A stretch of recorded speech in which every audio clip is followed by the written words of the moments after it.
నేనొక్కదాన్నే ఉన్నాను సంధ్యతో రూమ్లో. సంధ్య నా పక్కన కూర్చొని ఆ మాట అనేసి, నన్ను మా అక్కని వేరు చేయాలనుకుందే కాక నాకే చెప్పు చూపిస్తావా? ఏది ఇప్పుడు చూపించు చెప్పు అనింది. మీరు కానీ నా ప్లేస్లో ఉండుంటే ఏం చేసుండేవాళ్ళు? భయంతో నేనైతే అక్కడి నుంచి రూమ్లో నుంచి బయటకు వచ్చేద్దామని బెడ్ పై నుంచి పైకి లేస్తుంటే ఎంత ట్రై చేశానో కానీ అసలు బెడ్ పై నుంచి లేవలేకపోతున్నాను. చెప్తే నమ్మరు కానీ బాడీ మొత్తం ఏ పార్ట్ కి ఆ పార్ట్ పట్టేసినట్లు అనిపించింది. స్టక్ అయిపోయాను. అలానే ఒక స్టాచ్యూ లాగా.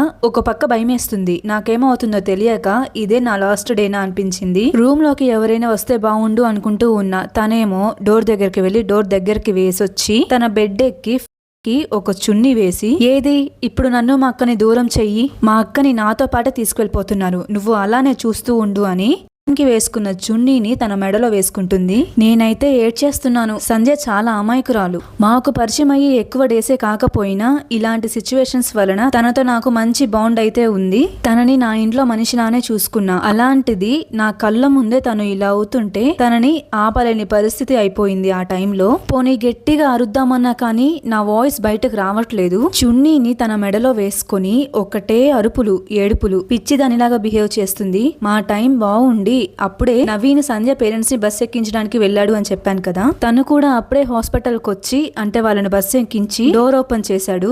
మమ్మల్ని అలా చూసి తను షాక్ అయిపోయాడంట.